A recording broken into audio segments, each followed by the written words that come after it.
Welcome back to another Explainer. Today, we're unpacking something absolutely crucial and, frankly, deeply tragic. We're looking at the historical context behind the 2024 Kolkata protests. We're going to trace how a devastating local tragedy snowballed into a massive nationwide movement. It's this incredible, almost cyclical story of political power, accountability, and the sheer force of the people's voice. Okay, let's dive right into this. How on earth does a government that was literally born from mass protests survive a massive grassroots uprising, right? That is the central paradox of West Bengal's current political crisis. To really get what's happening on the streets of Kolkata today, we have to look at the political DNA of the state's ruling party. They rode to power on the back of massive protests themselves. So how does a leadership that built its entire legacy on fighting the state machinery react when the public turns that exact same playbook against them? Part 1. The 2024 Kolkata tragedy. To figure out how this government survives, we've got to start with the grim reality that kicked off this whole wave of unrest. Back in August 2024, the entire nation's attention was violently pulled to R.G. Carr Medical College in Kolkata. A 31-year-old postgraduate resident doctor was found murdered in a seminar room after pulling a brutal 36-hour shift. Just an unimaginable horror. And it struck right at the heart of the medical community. Things escalated incredibly fast. She was found on August 9th. The very next day, police arrested a civic volunteer, Sanjay Roy. But, public trust was already totally fracturing. By August 13th, the Kolkata High Court actually stepped in. They flat out said the local police investigation did not inspire confidence and handed the probe over to the CBI. Just days after that, the Supreme Court of India took suo motu cognizance, basically stepping in on their own authority, because the initial investigation was so severely mishandled. 42 days. I really want you to focus on that number. 42 days. That is exactly how long junior doctors in West Bengal went on an intense, unyielding strike. For a month and a half, these medical professionals completely halted non-emergency services. They were demanding a real, thorough probe and essentially just basic security at their own hospitals. Part 2. A state in protest.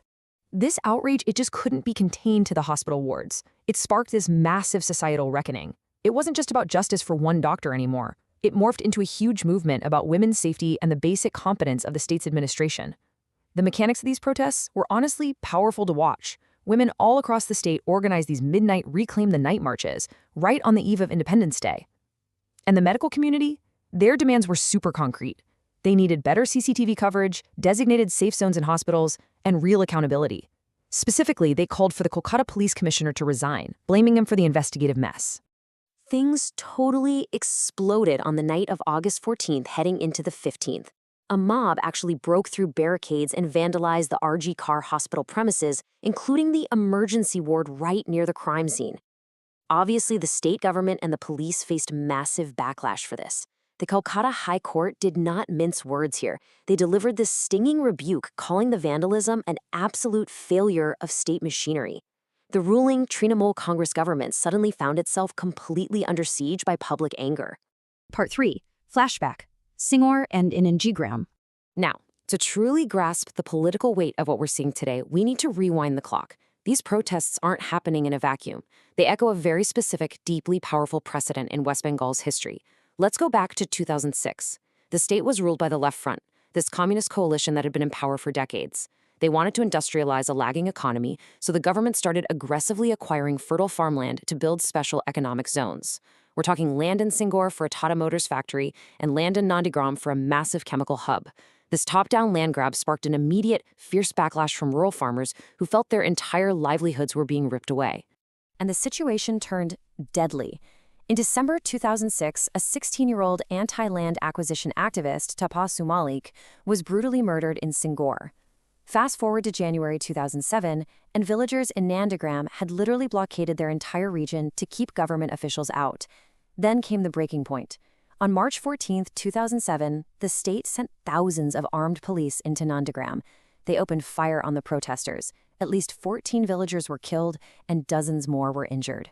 34 years. That is how long the Left Front had continuously rolled West Bengal. It seemed like forever. But the absolute outrage over the state violence in Singur and Nandigram completely shattered their fortress. Almost overnight, the public perception of the government flipped from being the champions of the working class to violent oppressors. Part 4. The Rise of TMC. So out of that massive wave of grassroots anger, a new political force harnessed the momentum. Mamataba Banerjee, who was the opposition leader at the time, embedded herself deeply into these peasant struggles. She went on an indefinite hunger strike. She brought together intellectuals, civil society members, and the rural working class. As historians point out, the harder the ruling communists tried to suppress the movement, the more the public viewed Mamataba Banerjee as their definitive deliverer from an arrogant state. She captured this exact sentiment with a phrase that would define her entire political identity. Ma, Matsi, Manush. Mother, motherland, and people. This wasn't just some catchy slogan. It was born directly in the fires of Singur and Nandigram. It allowed the TMC to completely breach the communist bastion by representing itself as the true party of the underclass. And in 2011, riding this incredible wave, the TMC swept the elections, finally ending the Left Front's 34-year rule. Part 5. History repeats itself. Which brings us right back to the present day. And we're looking at some seriously startling historical parallels here. Think about it. In 2007, the incumbent Left Front faced massive grassroots protests, got hit with CBI probes over their handling of the violence, and constantly accused the opposition of a massive conspiracy to destabilize the state. Now look at 2024. The incumbent TMC government is facing the exact same dynamic. Massive grassroots protests, a police investigation superseded by a court-ordered CBI probe, and accusations that the political opposition is orchestrating the unrest to topple them. Both governments reacted in remarkably similar ways when their authority was challenged directly from the streets. So what's the path forward today?